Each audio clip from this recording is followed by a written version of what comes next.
अस्सलाम वालेकुम viewers, welcome to exploring पाना। तो आज का हमारा डिस्कशन का टॉपिक है डाइजेशन इन कॉकरोच। ठीक है, तो डाइजेशन इन कॉकरोच में हम कंप्लीट जो डाइजेस्टिव प्रोसेस है, कॉकरोच का डाइजेस्टिव सिस्टम है, ठीक है, उसको हम कंप्लीटली स्टडी करेंगे। ठीक है, और इसकी डायग्राम को भी हम जो है वो बहुत अच्छे से यहाँ पे देखेंगे। ठीक है, तो आपने भी जो डायग्राम है, अगर ये आपको एज ए लॉन्ग क्वेश्चन आता है तो आपने उसमें डायग्राम को ज़रूर एलेबोरेट करना है।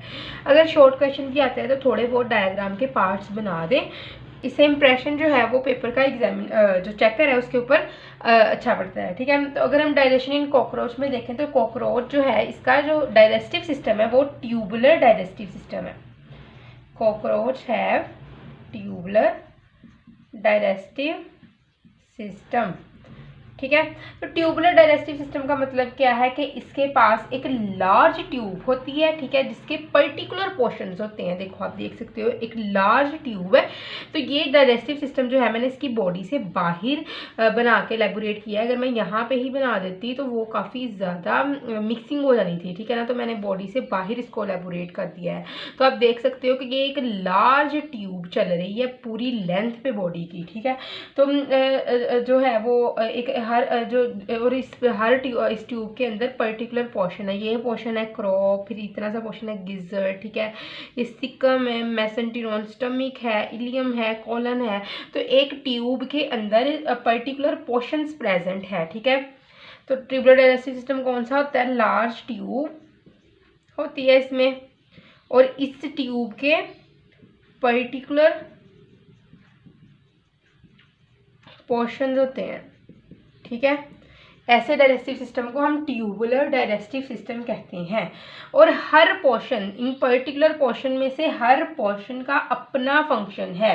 ठीक है, तो इसीलिए जो है ये tubular digestive system is much more efficient than sac like digestive system. Sac like digestive system के मुकाबले में ट्यूबुलर डाइजेस्टिव सिस्टम बहुत ज़्यादा एफिशिएंट होता है, क्योंकि इसके अंदर क्या होते हैं, एक लार्ज ट्यूब होती है, इस ट्यूब के पर्टिकुलर पोर्शन होते हैं और हर पर्टिकुलर पोर्शन का अपना फंक्शन होता है। सैक लाइक डाइजेस्टिव सिस्टम में कोई ट्यूब नहीं होती है, कोई पोर्शंस नहीं होते हैं, एक ही प्रोसेस पूरे स्टमक में चल रहा है। लेकिन ट्यूबुलर में क्या होते हैं, हर क्रॉप का काम है स्टोरिंग, गिजर का काम है ग्राइंडिंग। ठीक है, यहाँ पे सीवरल जो है वो गैस्ट्रिक जूस की प्रोडक्शन। ठीक है, तो अब्जॉर्प्शन होती है। ठीक है ना, यहाँ इन इन इन जो रीजन है वहाँ पे। ठीक है ना, तो ऐसा डाइजेस्टिव सिस्टम जिसमें हर एक ट्यूब के अंदर पोर्शंस बने हों और हर पोर्शन अपना पर्टिकुलर फंक्शन परफॉर्म करे, उसको हम सैक लाइक डाइजेस्टिव सिस्टम कहते हैं। तो इसके बेसिकली 3 पार्ट्स हैं।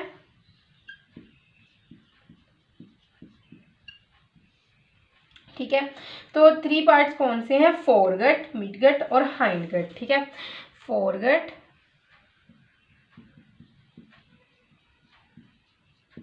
मिडगट और क्या है? Hind gut. तो अगर हम बात करें फोरगट की, फोरगट क्या है? फोरगट के अंदर जो पोर्शन आते हैं वो माउथ है, फ्रिंक्स है, क्रॉप है और गिजर्ड है। माउथ, फेरिंग्स, क्रॉप और गिजर्ड। ठीक है, तो सबसे पहले क्या होता है कि अच्छा, फ्रिंक्स क्या है? फ्रिंक्स एक मस्कुलर ट्यूब है जो माउथ को ईसोफेगस से कनेक्ट करती है। ठीक है ना, it is a muscular tube. यहाँ पे एक मस्कुलर ट्यूब मौजूद होगी, फ्रिंक्स। ठीक है, यहाँ पे, ठीक है, ये है फ्रिंक्स। ठीक है, ये फ्रिंक्स का काम क्या है? इसने खुराक को माउथ से ईसोफेगस तक लेके आना है। ठीक है, माउथ से नेक्स्ट यहाँ पे एक पोर्शन हम बनाते हैं, ईसोफेगस।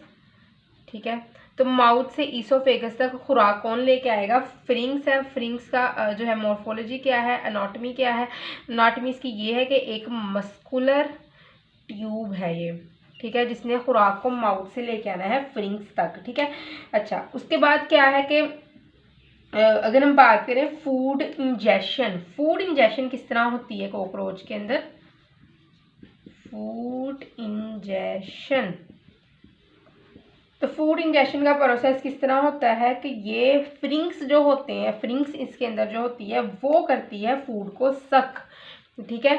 ये प्रेशर डेवलप करती है माउथ से, ठीक है। ये माउथ है, यहाँ पे जो है वो फ्रिंक्स कनेक्ट है। फ्रिंक्स ने यहाँ पे क्या करना है, इसने सक करना है फूड को, ठीक है। सक फ्रिंक्स ने करना है। इंजेक्शन किस तरह होती है, फ्रिंक्स ने खुराक जो है वो अभी मुंह से बाहर है, तो वो मुंह लगा रहा है जब उसने खुराक को, तो फ्रिंक्स ने क्या करना है, इसने वो सकिंग प्रेशर जो है वो लेना है, सक करना है उसको, सक फूड को सक करने के बाद क्या दूसरा काम है, पुश फूड टू इसोफेगस, ठीक है। और फूड ले आना है कहाँ पे, इसोफेगस तक, ठीक है। तो उसके बाद क्या होता है कि थोड़ा इसकी डिटेल हम देखते हैं फूड इंजेक्शन की, ठीक है। तो अभी हम फ्रिंक्स को यहाँ पे देख रहे हैं, ठीक है। तो यहाँ पे ना फ्रिंक्स ने क्या करना है, इसने क्रिएट करना है सलाइवा को, ठीक है। यहाँ पे इसने सलाइवा की सिक्रिएशन करनी है, जिसने फूड को लुब्रिकेट कर देना है। तो इस प्रोसेस को जिसमें सलाइवा की सिक्रिएशन होती है, और इस सिक्रिएशन की वजह से फूड की क्या होती है, लुब्रिकेशन होती है। फूड की क्या होनी है, लुब्रिकेशन होनी है। इस प्रोसेस को हम लुब्रिकेशन का प्रोसेस कहते हैं। ताकि लुब्रिकेशन इसलिए करवाई जाती है ताकि कोई भी फ्रिक्शन ना हो, यहाँ पे कोई भी फ्रिक्शन ना हो दीवारों के साथ, कोई भी फूड के जो है उसको रेजिस्टेंस ना फील करने पड़े। एज इट इज़ वो स्लाइमी सी चीज़ है जो कि गुजर जाए आराम से। अगर इसकी लुब्रिकेशन ना करवाई जाए तो फूड के पार्टिकल्स क्योंकि हार्ड होते हैं, सॉलिड होते हैं, तो वो वाल जो है स्टमक, उसके साथ क्या कर सकेंगे, फ्रिक्शन उसकी हो जाएगी, और जिसकी वजह से वहाँ पे जख्म हो सकते हैं, सेल्स जो है वो हर्ट हो सकते हैं, ठीक है। तो एक तो हमने क्या देखा, हमने स्वॉलोइंग देखी, उसमें फ्रिंक्स ने सक्शन प्रेशर क्रिएट किया और स्वॉलो कर लिया खुराक को इसोफेगस तक, और इसोफेगस में पहुँचा दिया माउथ से लेके, ठीक है। अब दूसरा काम है कि वहाँ पे लुब्रिकेशन करवाई गई, फ्रिंक्स ने सीक्रेट करवाए सलाइवा जो लुब्रिकेट करेगा फूड को, ताकि बगैर किसी फ्रिक्शन से फूड को नेक्स्ट ऑनवर्ड जो है वो ट्रांसफर किया जा सके। सी पार्ट है हमारे पास इनिशियल डाइजेशन,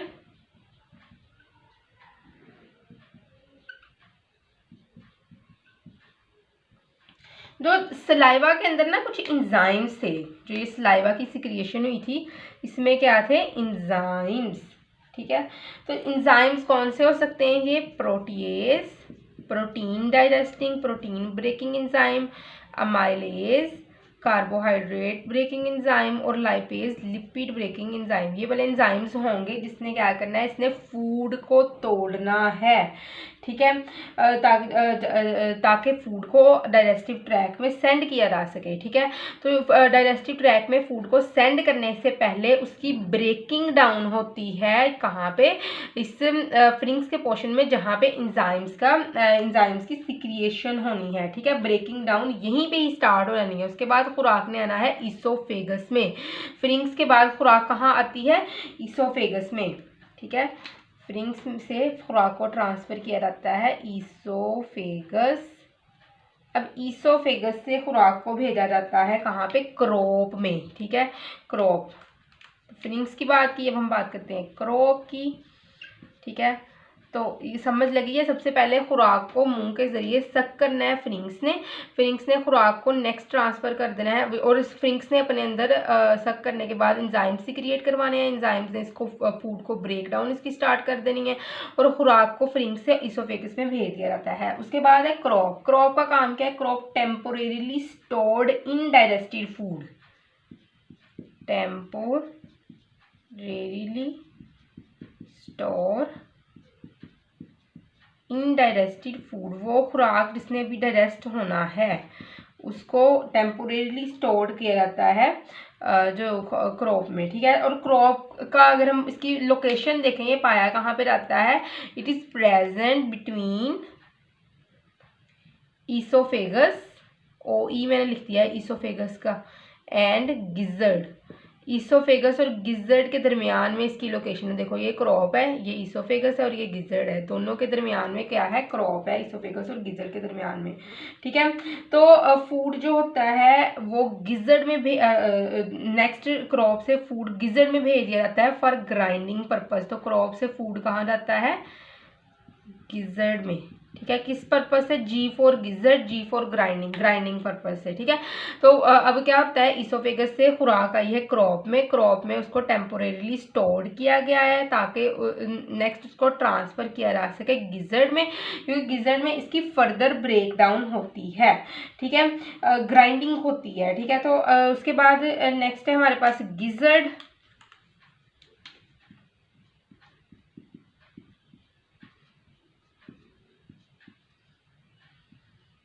अच्छा, तो गिज़र्ड का क्या काम है, गिज़र्ड एक मस्कुलर पार्ट है, इसका मतलब ये कॉन्ट्रैक्शन रिलैक्सेशन करेगा। ठीक है, मस्कुलर पार्ट है और गिज़र्ड के पास क्या होते हैं, काइटनस टीथ। ये बहुत इंपॉर्टेंट क्वेश्चन है कि गिज़र्ड किस तरह ग्राइंडिंग करता है, तो ये आपकी कॉमन सेंस भी है, जैसे मैंने बताया मस्कुलर पार्ट है। ठीक है, ये मस्कुलर पार्ट है और इसके इर्द गिर्द इस तरह क्या लगे हुए हैं, ये टीथ लगे हुए हैं जो काइटन मतलब बहुत हार्ड सब्सटेंस से मिलके बने हुए हैं। ठीक है, काइटनस टीथ है, इसका मतलब ये कॉन्ट्रैक्ट करेगा, रिलैक्स करेगा, कॉन्ट्रैक्ट करेगा, रिलैक्स करेगा, और जब भी कॉन्ट्रैक्शन रिलैक्सेशन होगी तो ये क्रशिंग होगी, ग्राइंडिंग होगी फूड पार्टिकल्स की। ठीक है, ये कॉन्ट्रैक्शन रिलैक्सेशन करके क्रश करेगा एंड ग्राइंड करेगा फूड पार्टिकल्स को। ठीक है, गिज़र्ड का क्या काम है, एक तो क्रशिंग ग्राइंडिंग है और दूसरा इसने अनडाइजेस्टेड फूड पार्टिकल्स को फिल्टर आउट करना है, filter out undigested food particles.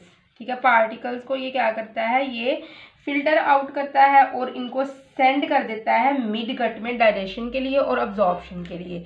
ठीक है, तो मिड गट में ट्रांसफ़र इसको किया जाता है डाइजेशन और अब्जॉर्प्शन के लिए। ठीक है, फिल्टर आउट करके इसको सेंड किया जाता है। ठीक है, फिल्टर आउट किया, उसके बाद क्या क्या सेंड टू मिड गट।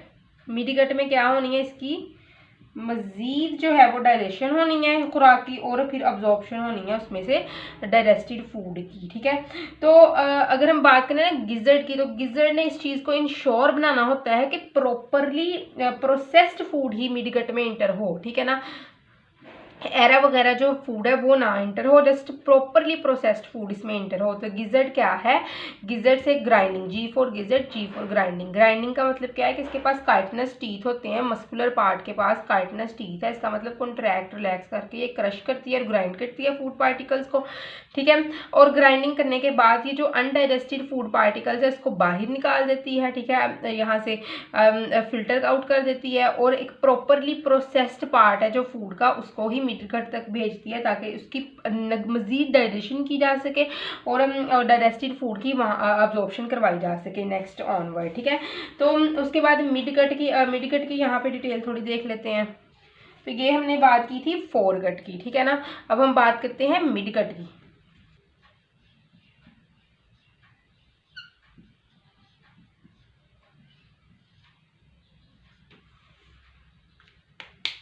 अच्छा जी, मिड गट की अगर हम बात करें तो मिड गट के दो पोर्शन है, एक है मेसेंटेरोन स्टमक और एक है हेपेटिक सिका।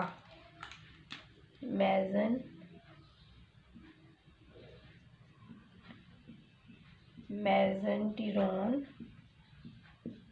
स्टमक और ये क्या है, हेपेटिक सिका। ठीक है, तो अगर हम बात करें यहाँ पे मेसेंटेरोन स्टमक की,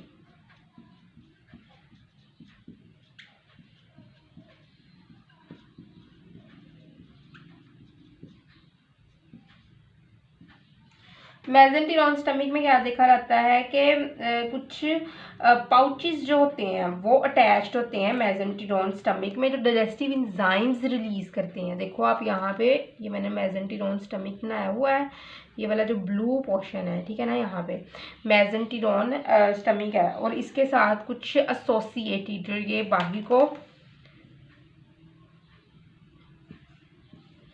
लाइन से निकली हुई है, ठीक है, इसको हम कहते हैं, हमारे पास है गैस्ट्रिक सिकम, ठीक है, इस तरह इसको पॉइंट आउट कर दिए, ये वाली, ठीक है। ये मेसेंटेरोन स्टमक से कुछ बाहर को पाउचेस निकले हुए हैं जिसका नाम है गैस्ट्रिक सिकम, इसने सीक्रेट करना है डाइजेस्टिव एंजाइम को, ठीक है। तो मेसेंटेरोन स्टमक पे कुछ पाउचेस है जो बाहर की तरफ निकले हुए हैं, ठीक है।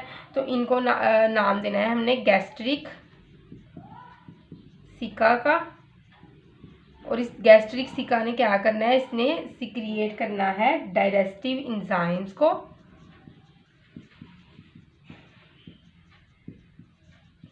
इन डाइजेस्टिव एंजाइम्स ने क्या करनी है, इसने प्रोटीन, कार्बोहाइड्रेट और फैट की ब्रेक डाउन करनी है। These digestive enzyme is involve in the break down of protein, carbohydrates and fat, ठीक है, इसकी ब्रेकडाउन इसने करवानी है। तो डाइजेस्टेड फूड जो होता है उसमें से न्यूट्रिएंट को अब्जॉर्ब करवाया जाता है। जब ब्रेकडाउन हो जानी है ना, तो क्या होना है, फूड ने हो जाना है डाइजेस्ट। अब जो ये डाइजेस्टेड फूड है, इसके पार्टिकल्स को मेसेंटेरोन स्टमक की वाल से जो है वो साइड्स पे जो ब्लड वेसल्स यहाँ पे होंगी उनमें जो है वो अब्जॉर्ब करवा दिया जाता है। देखो मेसेंटेरोन स्टमक है, उसकी साइड्स पे ब्लड वेसल्स ने कवर किया हुआ है उसकी साइड्स को। अब जब फूड डाइजेस्ट होना है तो इसको डिफ्यूज करवा देना है, diffuse to blood stream around, या फिर जो कनेक्ट होती हैं to mesenteron, that are connected to mesenteron stomach. Clear, यहाँ तक बात हो गई। फिर उसको ब्लड स्ट्रीम में वहाँ से ऐड करवा दिया गया, ठीक है। अब हम बात करते हैं, एक तो गैस्ट्रिक सिका की बात की जो स्टार्टिंग में था मेसेंटेरोन स्टमक। अब एक और सिका है जो मेसेंटेरोन स्टमक के एंड पे है, ठीक है ना। तो हम उसकी बात करते हैं कि एक और सिका है which is present in the end of the mesenteron stomach. तो आप ये देख सकते हो, ये जो इतना खलारा सा पड़ा हुआ है यहाँ पे, एक ये थे, ठीक है, गैस्ट्रिक सिका जिसने डाइजेस्टिव एंजाइम रिलीज करवाए। अब ये है हेपेटिक सिका। तो ये फिंगर लाइक प्रोजेक्शन है that extend from the mesenteron stomach. तो ये सिका का काम क्या है, हेपेटिक सिका increase the surface area for more efficient digestion and absorption of the nutrients, ठीक है। तो ये इंक्रीज करते हैं surface area for more efficient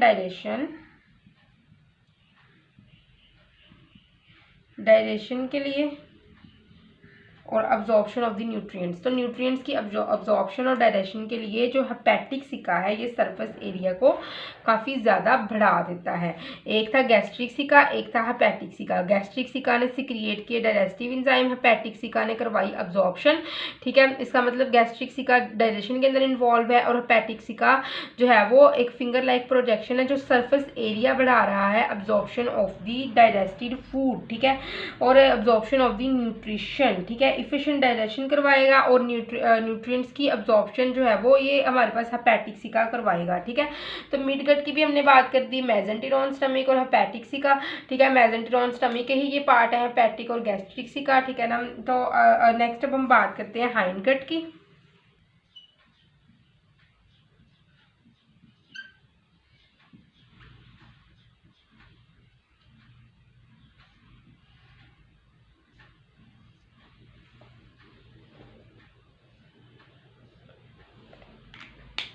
तो हाइंड गट में क्या है, एक लॉन्ग कॉइल ट्यूब होती है।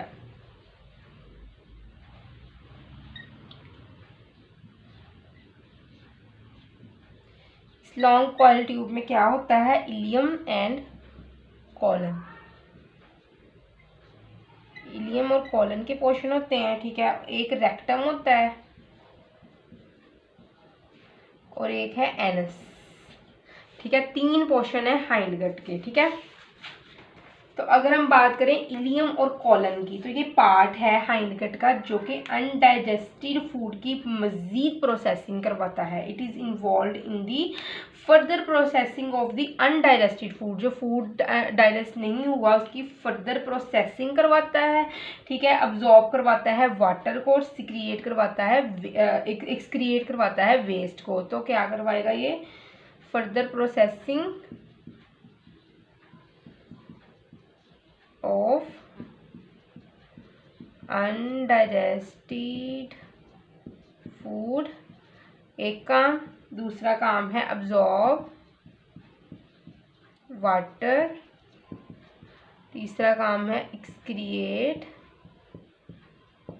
वेस्ट, ठीक है। और वेस्ट वगैरह की एक्सक्रिएशन करवाएगा। क्लियर? तो ये काम किसका है? इलियम का, ठीक है ना। तो उसके बाद क्या है कि इसके पास ना, अगर एक्सक्रिएशन की बात करें तो एक्सक्रिएशन के लिए जो ऑर्गन होता है इसके पास, ठीक है, वेस्ट की एक्सक्रिएशन के लिए एक ऑर्गन होगा जिसको हम नाम देते हैं माल्फिजियन ट्यूब्स,